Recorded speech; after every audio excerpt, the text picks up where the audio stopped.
Presiden Republik Indonesia dan Wakil Presiden Republik Indonesia memasuki ruang sidang.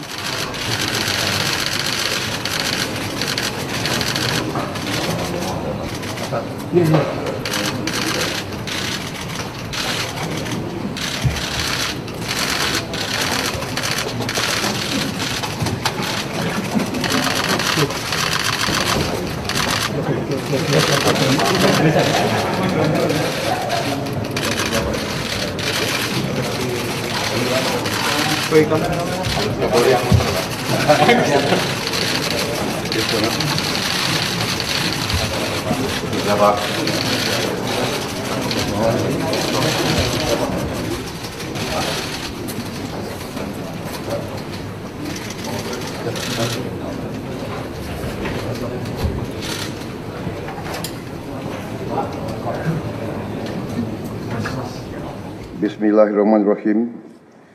Assalamualaikum warahmatullahi wabarakatuh. Selamat siang. Salam sejahtera bagi kita sekalian. Shalom, Om Swastiastu, Namo Buddhaya, salam kebajikan, Rahayu-Rahayu.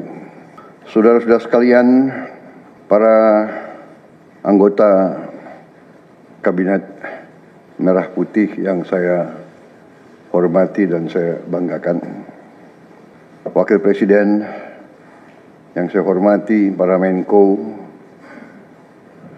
Ketua Dewan Ekonomi Nasional, para Ketua Badan, Panglima TNI, Kapolri, Jaksa Agung yang saya hormati, Kepala BIN. Saudara-saudara sekalian, sekarang saya kira adalah suatu momen bersejarah. Ini adalah sidang kabinet paripurna pertama yang saya pimpin. Kabinet yang kita sepakati, kita beri nama Kabinet Merah Putih untuk menjadi suatu simbol persatuan, simbol kebersamaan, simbol kebangsaan. Saya terus-menerus sudah beberapa tahun ini maju ke hadapan rakyat Indonesia, kepada semua pemimpin politik, pemimpin masyarakat, pemimpin agama, pemimpin pengusaha. Saya terus-menerus menekankan pentingnya persatuan. Sumber kunci keberhasilan kebangkitan suatu bangsa dalam sejarah manusia berabad-abad, kuncinya adalah bila elitnya bisa kerjasama, bila elitnya bersatu. Persatuan ini artinya adalah kita bisa sepakati mana adalah kepentingan nasional yang inti, mana adalah kepentingan nasional yang vital bagi kelangsungan hidup bangsa kita. Kita masing-masing punya kepentingan politik masing-masing. Kita masing-masing punya kepentingan kelompok masing-masing. Tapi manakala kita sudah bicara tentang bangsa dan negara, kita harus sepakati kepentingan nasional yang vital. Saya meyakini bahwa kepentingan nasional vital kita tentunya harus kita sepakati adalah kemerdekaan dan keutuhan NKRI. keutuhan Negara Kesatuan Republik Indonesia. Dan untuk menjamin keutuhan dan kelangsungan hidup Negara Kesatuan Republik Indonesia, kita harus dengan handal, dengan cerdik, dengan pandai, bisa saya ingatkan saudara-saudara sekalian, jangan sampai kita lupa dengan Undang-Undang Dasar kita sendiri, Undang-Undang Dasar 1945, yang jelas dalam pembukaannya tertera tujuan-tujuan nasional kita, di mana tujuan-tujuan nasional kita sangat jelas oleh pendiri-pendiri bangsa kita. Tujuan pertamanya adalah melindungi segenap bangsa Indonesia dan seluruh tumpah darah Indonesia. Ini tujuan nasional yang pertama. Untuk kita survive. Karena itu kita perlu memikirkan apakah kita sudah cocok atau tidak investasi kita kepada pertahanan bangsa Indonesia. Kedua, tentunya memajukan kesejahteraan umum. Saya katakan berkali-kali bahwa negara yang merdeka, rakyatnya harus merasakan kemerdekaan. Janganlah kita bangga menjadi anggota G20 kalau rakyat kita masih banyak yang miskin, masih banyak yang lapar. Mencerdaskan kehidupan bangsa mutlak. Pendidikan bagi kita adalah prioritas yang sangat tinggi. Saya kira ini terlihat komitmen kita kepada pendidikan. Kalau tidak salah, alokasi kita dalam anggaran 2025 untuk pendidikan salah satu tertinggi, Pak. Mungkin selama sejarah kita, Pak. Untuk pertama kali kita sudah 25%, Pak. Bu, ya. 20. Pak.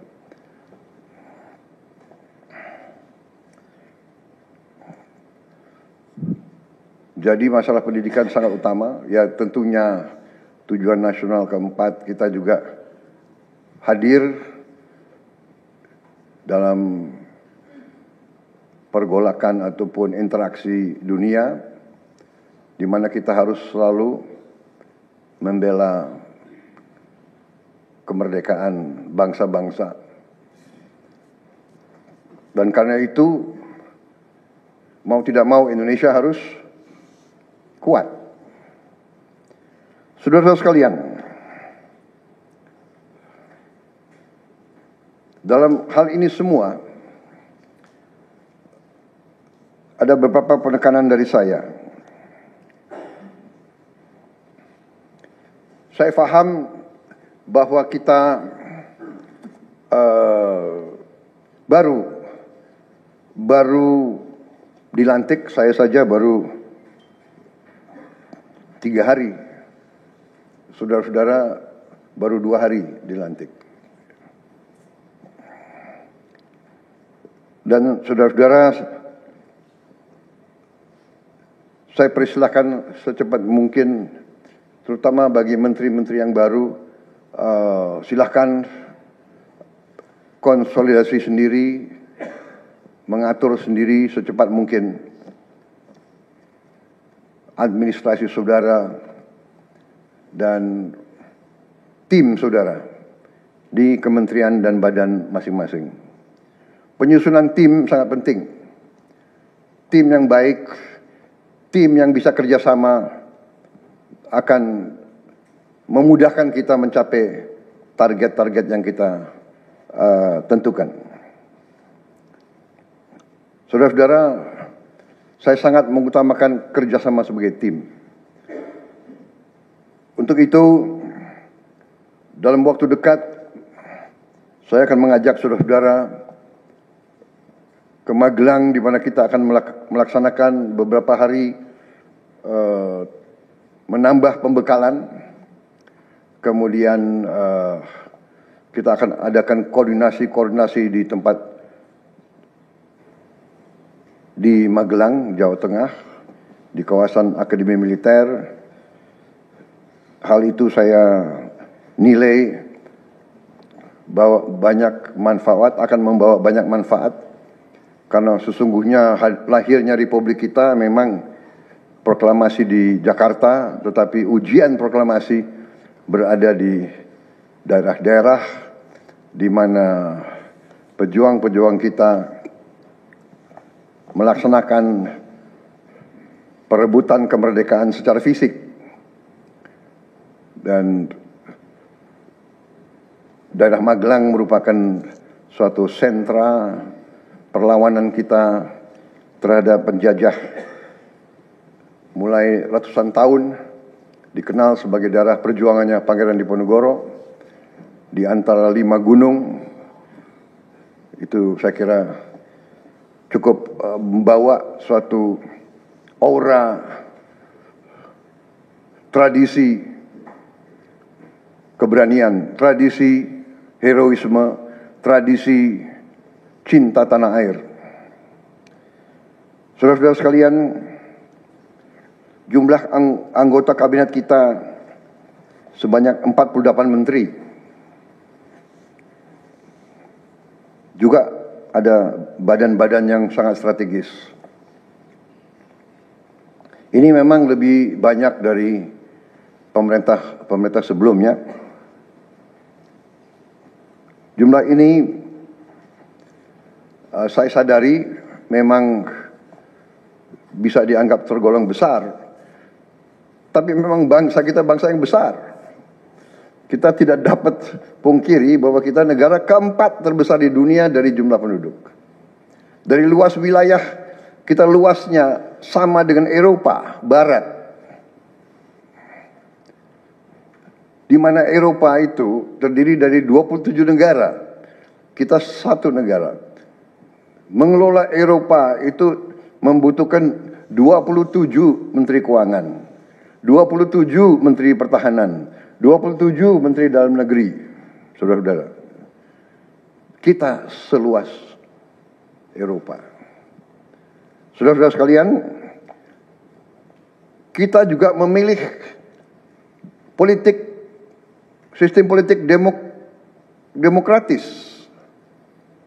Kalau kita negara otoriter, mungkin kita cukup menjalankan semua dengan jumlah penduduk yang sedikit. Jadi saudara-saudara, ini tidak masalah. Yang penting kita bekerja dengan efisien. Yang penting kita tidak bekerja dengan seenaknya. Saya minta Menteri Keuangan, saya minta semua Menko, saya minta semua menteri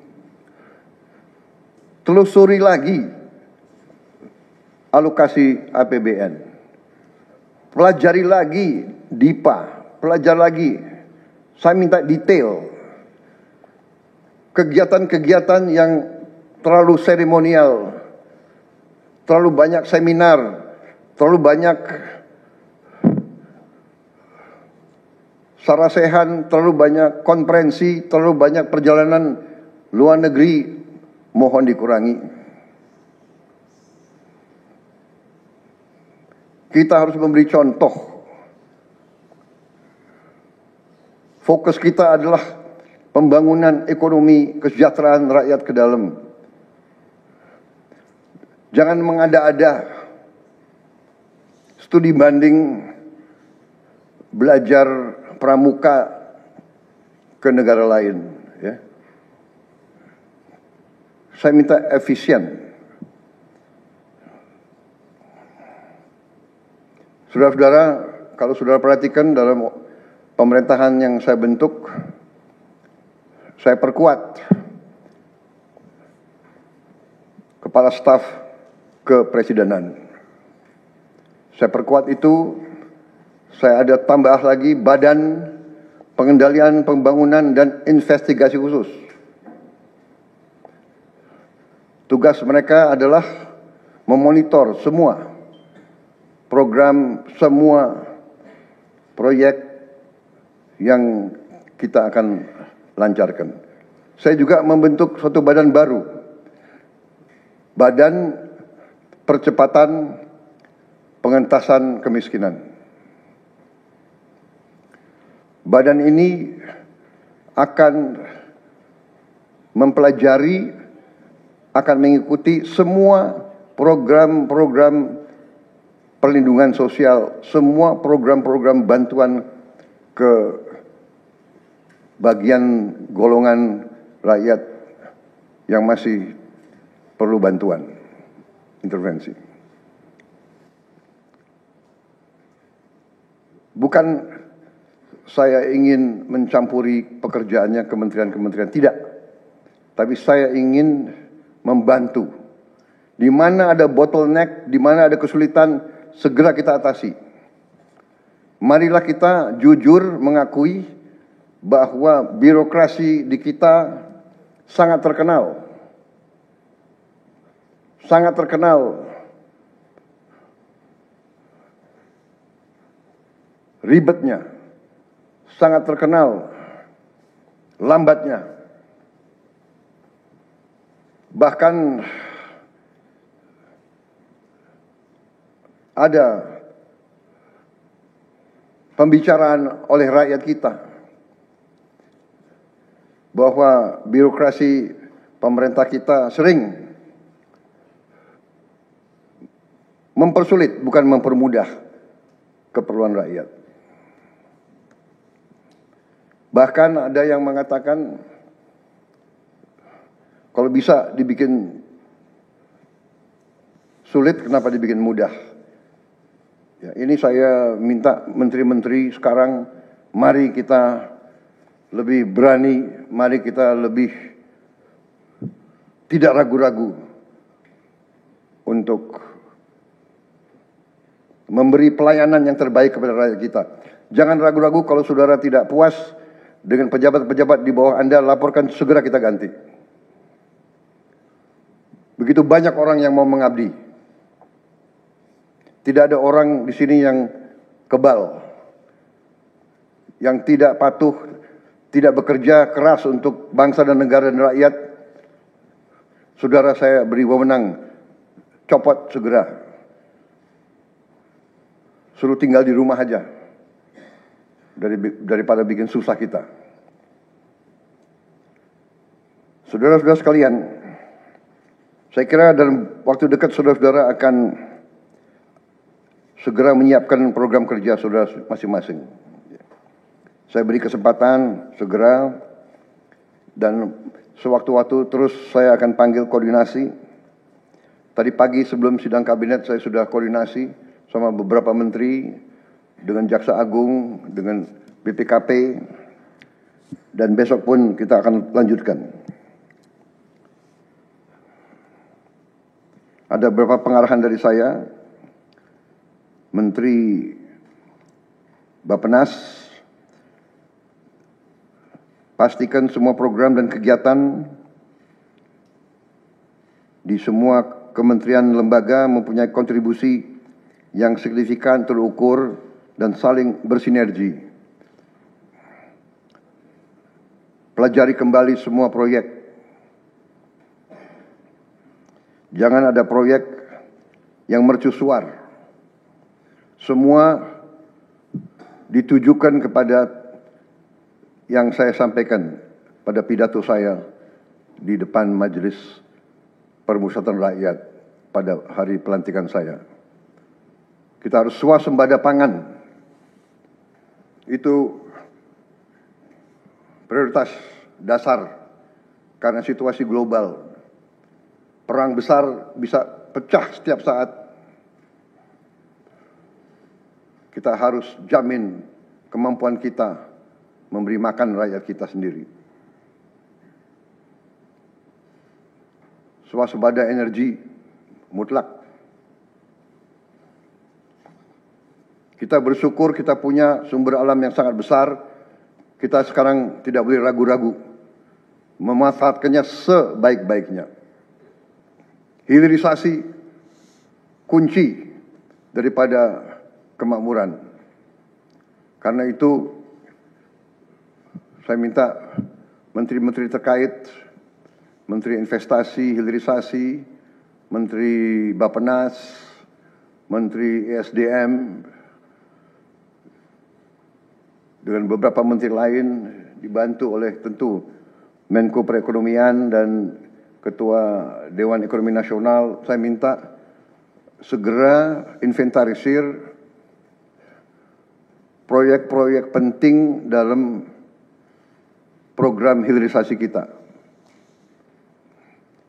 26 komoditas, proyek-proyek yang vital dalam 26 komoditas tersebut yang harus dihilirisasi segera dirumuskan, bikin daftar, dan kita segera untuk mencari dana sehingga kita bisa mulai hilirisasi dalam waktu yang sesingkat-singkatnya.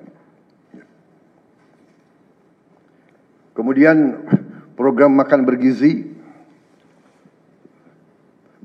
Kepala Badan Gizi Nasional dan semua KL untuk siapkan segera kita mulai dengan bergerak cepat, tepat sasaran, terukur, tapi jangan takut dengan kesulitan. Saya masih mendengar beberapa tokoh meragukan kemampuan kita untuk laksanakan itu. Saya tidak katakan bahwa ini bisa selesai dalam 1 minggu, 2 minggu, atau 3 bulan. Tidak ada di antara kita yang punya tongkat Nabi Sulaiman. Tapi kita bisa berhitung, kita bisa mengelola, kita bisa alokasi dana, kita bisa kerahkan sumber daya. Dan kita akan mencapai target yang kita tentukan. Saya hakul yakin, saya pertaruhkan kepemimpinan saya. Bagi saya, makan bergizi untuk anak-anak dan ibu hamil ini adalah strategik. Yang tidak mendukung hal ini, silakan keluar dari pemerintah yang saya pimpin. Kita satu tim, harus yakin semuanya. Ini bagian daripada rencana kebangkitan bangsa Indonesia. Dan sesudah itu,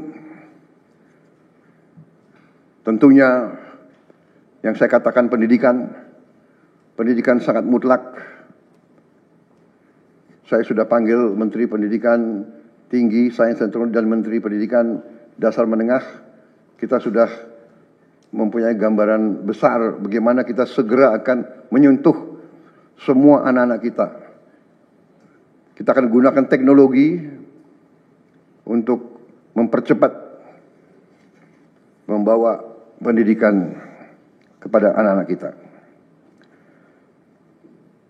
Dan ini sesudah itu tentunya kesehatan juga penting. Demokratisasi yang paling cepat, yang paling dirasakan oleh rakyat adalah pendidikan dan kesehatan. Kalau kita bisa memberi pendidikan yang terbaik untuk anak-anak kita, kesehatan yang memadai untuk seluruh rakyat kita, itu adalah demokrasi yang sebenarnya. Saudara-saudara. Menteri Kesehatan, teruskan reformasi kesehatan, atasi kekurangan dokter dan tenaga kesehatan. Kita punya program khusus, nanti kita bahas tersendiri. Ini semua harus ditopang oleh pertahanan yang kuat, penegakan hukum yang tidak ragu-ragu. Saya minta Jaksa Agung, Kapolri, BPKP, Badan Intelijen Negara fokus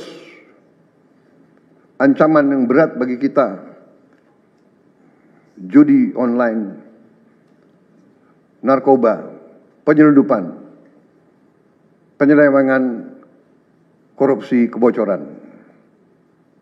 Hanya dengan penegakan hukum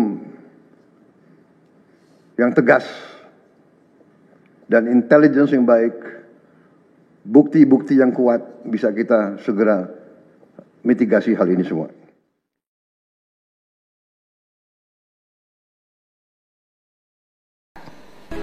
Bismillahirrahmanirrahim. Assalamualaikum warahmatullahi wabarakatuh. Selamat pagi dan salam sejahtera untuk kita semua, Pak Menko, PMK, Pak Pratik, Pak Brian, teman saya yang sebentar lagi akan jadi Nobel Laureate juga, moga-moga amin. The distinguished guest, the Nobel Laureate, thank you very much for coming here, and I do hope that you are going to provide an inspirational speech. So in the next 10 years, Indonesia is going to have a lot of Nobel Laureate. I think they are all here, the candidate. Bapak-bapak dan ibu sekalian, para teman-teman saya di kabinet, para rektor, para peneliti, dan juga seluruh orang-orang pinter yang pasti IQ-nya di atas berapa Pak Brian yang di sini? Tadi kan disampaikan indikatornya apa tadi Pak? Ya, oke. Moga-moga semuanya paling tidak sama dengan Pak Brian. Pak Brian itu adalah baseline, bukan top line. Gitu ya? Setuju nggak? Karena saya mau cerita tentang APBN dan keuangan negara untuk mendukung sains, teknologi, dan industri yang merupakan topik hari ini. Ibu bapak sekalian, pertama saya ingin menyampaikan terima kasih telah dilakukan suatu konvensi sains, teknologi, dan industri Indonesia 2025. Ini adalah suatu inisiatif yang sangat tepat waktu, timely, dan juga tepat dari sisi topik, karena dunia hari ini sangat dominated by science technology, dan yang menggerakkan apa saja sekarang ini di dunia. Kalau Anda semuanya mungkin sebagian investasi di saham di Amerika, it is all the industry yang basisnya science technology yang menggerakkan dan meningkatkan kesejahteraan atau value added. Dunia hari ini tidak dalam kondisi yang mudah. Terjadi pergeseran yang sangat fundamental di dalam geopolitik, persaingan yang makin sengit antar negara. Persaingan yang tujuannya adalah untuk menguasai atau menciptakan hegemoni atau ruang pengaruh yang sangat besar beyond satu country. Bisa basisnya ideologi, bisa basisnya pragmatisme, yaitu menjaga kepentingan negara tersebut. Oleh karena itu, Indonesia sebagai sebuah negara besar, baik dari sisi geografi, demografi, lokasi, dan juga size dari ekonominya, kita pasti akan menjadi salah satu negara yang menjadi pelaku atau menjadi ajang dari persaingan itu. Pilihan ada di kita. Kalau kita hanya menjadi ajang, berarti ini adalah tempat pertempuran dari pengaruh-pengaruh seluruh dunia. Kalau kita ingin menjadi pelaku, berarti kita sendiri yang harus menyiapkan. Dan menyiapkan diri itu berarti tidak hanya manusia-manusianya yang sangat penting, dan yang di ruangan ini adalah the elite intellectual yang punya tanggung jawab besar terhadap posisi Indonesia agar tidak hanya sebagai ajang tapi juga menjadi pelaku di dalam pergaulan dunia yang hari-hari ini sangat sengit diisi dengan sentimen persaingan. Namun tidak hanya SDM, kita juga punya tantangan, homework yang luar biasa penting, yaitu institutional building, dan tentu juga semuanya membutuhkan resources, terutama keuangan. APBN adalah instrumen yang sangat penting di dalam sebuah negara mencapai cita-citanya. Namun untuk bisa APBN berperan penting dibutuhkan suatu kesepakatan dan juga kerjasama yang luar biasa. Saya rasa kita semuanya memahami bahwa teknologi, sains merupakan faktor penentu bagi sebuah perekonomian untuk maju. Dia menentukan total factor productivity dari sebuah negara dan perekonomian. Ekonomi tidak hanya bisa tumbuh hanya dengan menambah jumlah labor, tidak hanya dengan menambah jumlah capital, tapi kombinasi labor dan capital yang disertai dengan sains dan teknologi akan menciptakan suatu productivity dan solusi yang kemudian bisa memajukan perekonomian tersebut. Oleh karena itu, negara-negara maju pasti investasi sangat besar di bidang sains, teknologi, riset, dan pendidikan. Saya menganggap konvensi ini saya harap akan menjadi salah satu bentuk bagi kita semuanya untuk bekerja sama antara academician, industries, government, dan terutama juga dengan seluruh stakeholder dalam sebuah ekosistem yang meningkatkan productivity melalui sains dan teknologi. Saya akan memulai dengan peranan APBN. 20% dari anggaran APBN belanja itu didesain untuk pendidikan. Itu mandat konstitusi. Untuk tahun ini 750 triliun. Alokasi anggaran ini dipakai untuk memperkuat ekosistem dari seluruh pendidikan. Namun Indonesia adalah negara besar. Kalau kita bicara pendidikan, kita bisa bicara dari mulai madrasah, pendidikan sekolah negeri, swasta, atau kita bicara tentang guru, dari mulai guru honorer sampai dengan profesor, atau orang-orang pinter yang ada di ruangan seperti ini, peneliti, dan perguruan tinggi yang juga begitu sangat diverse. Saya ingat sih beberapa bulan yang lalu ada demo guru tidak dapat tukin, dosen tidak dapat tukin. Tapi saya yakin bukan dosen yang duduk di sini, karena yang demo itu ternyata dosen tuh ada beberapa jenis dosen. Pak Brian yang biasanya ngurusin penelitian yang hebat-hebat tiba-tiba jadi menteri langsung ngurusin tukin dosen. Tapi itu yang bisa memenangkan Nobel Pak Brian nanti.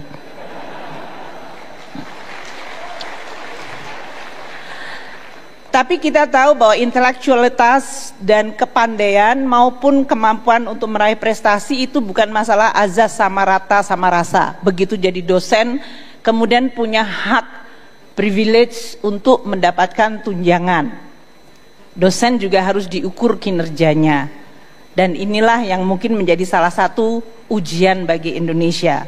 Are we rewarding the achievement atau are we going to distributing the money for the sake of just equality?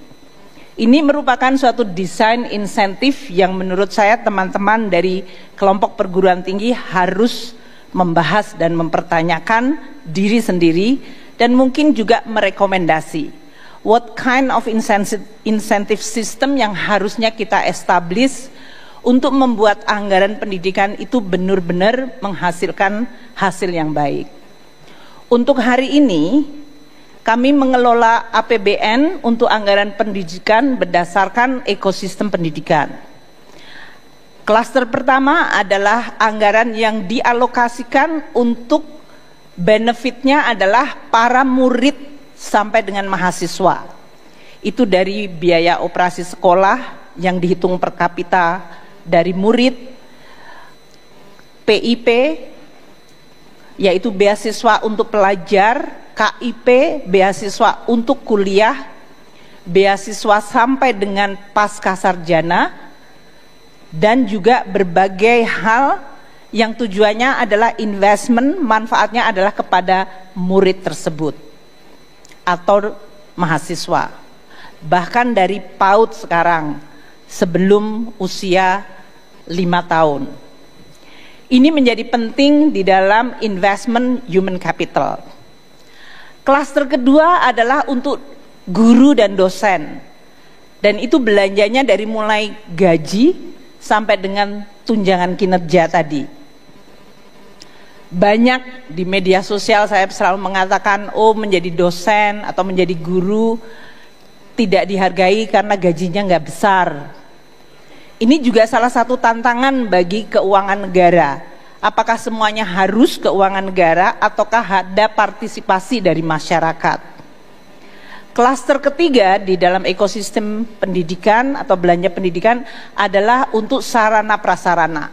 Dari membangun sekolah, Bapak Presiden dalam hal ini sekarang meminta revitalisasi sekolah-sekolah yang rusak, sampai membangun sekolah baru seperti sekolah rakyat untuk anak-anak miskin, hingga membangun kampus-kampus dan laboratorium penelitian.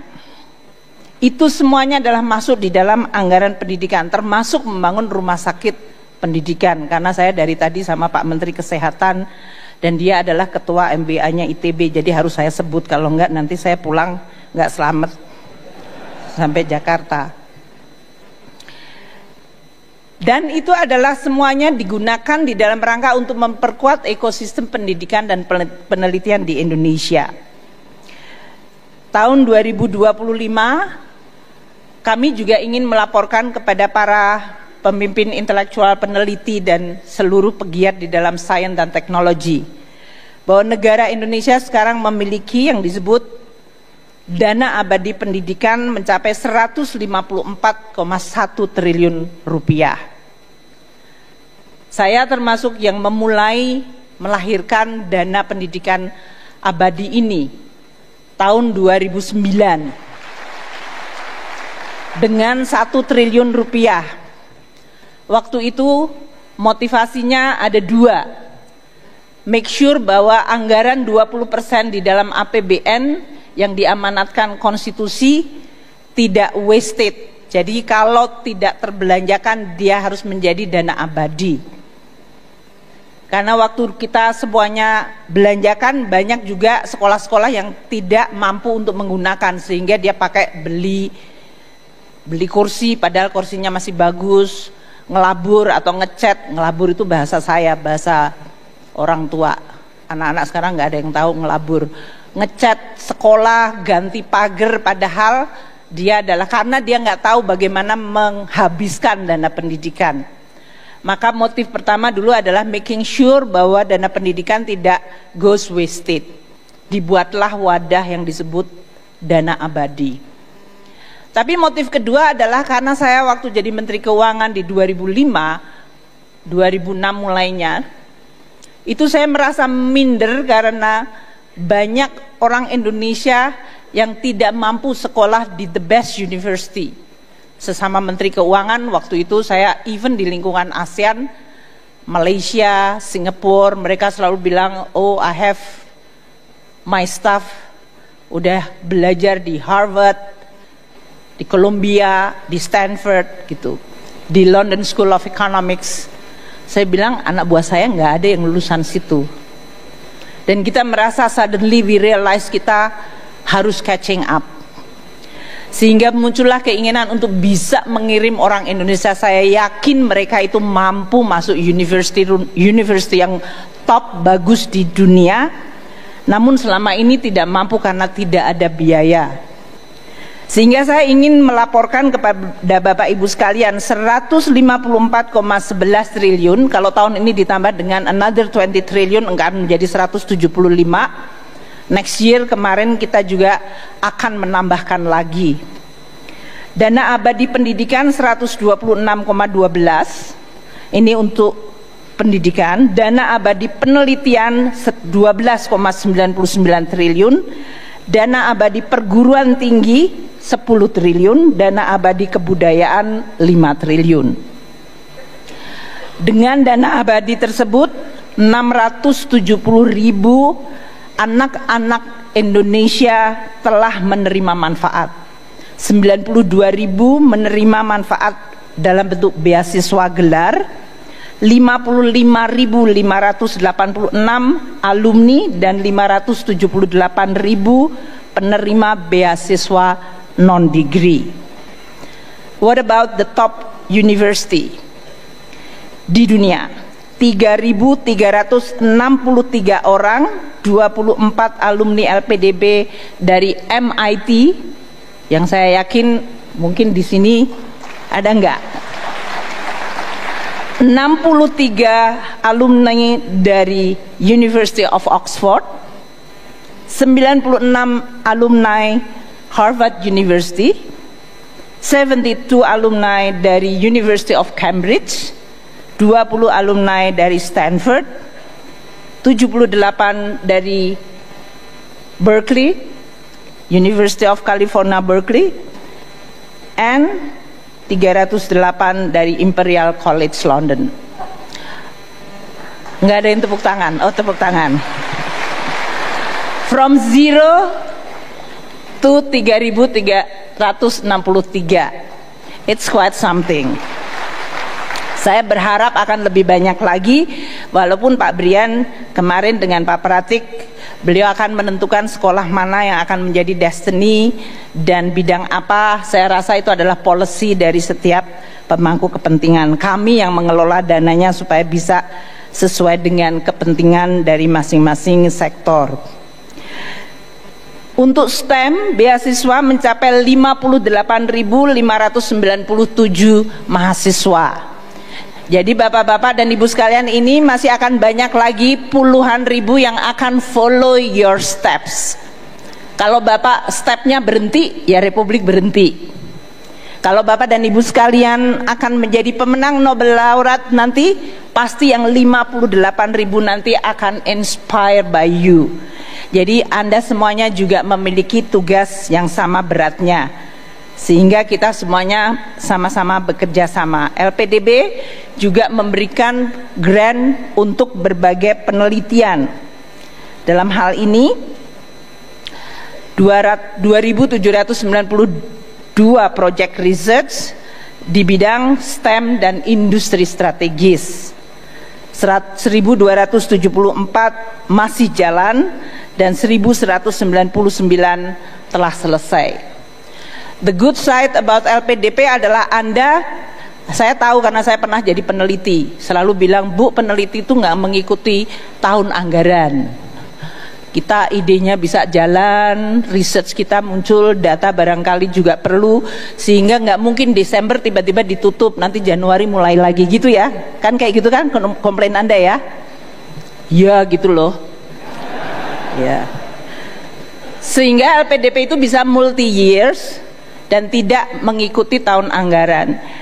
Poin saya adalah kita semuanya mencoba untuk mendengar dan mendesain sehingga bukan alasan administrasi keuangan dan keuangan yang menjadi kendala Anda. Tapi saya mengatakan ini bukannya bahwa uangnya unlimited. Resource selalu terbatas, di seluruh dunia juga begitu. Dan resources harus ditata kelolakan dengan baik. Tidak berarti bahwa kalau kemudian peneliti then you can use seenak-enaknya without any accountability. Dalam riset unggulan kita menduduki atau mendukung juga berbagai topik yang sekarang sangat actual. Kecerdasan buatan atau AI, Internet of Things, semiconductor, teknologi hijau, semuanya adalah area yang juga didanai untuk penelitian. Terakhir saya ingin menyampaikan kepada Bapak dan Ibu sekalian, kami juga menyiapkan instrumen fiskal dalam bentuk tax incentive untuk penelitian yang disebut super tax deduction. Dalam hal ini, kegiatan penelitian, pengembangan, dan juga di bidang sains ini, kalau ada wajib pajak perusahaan, saya harap di sini ada industri yang akan mengeluarkan untuk biaya penelitian, untuk produknya, untuk pengembangan. Kalau dia mengeluarkan 1 miliar, mereka bisa mendidak 3 kali lipatnya untuk pengurangan pajak. 3 kali lipatnya. Meaning kalau dia mengeluarkan 1 miliar bisa mendidak 3 billion rupiah.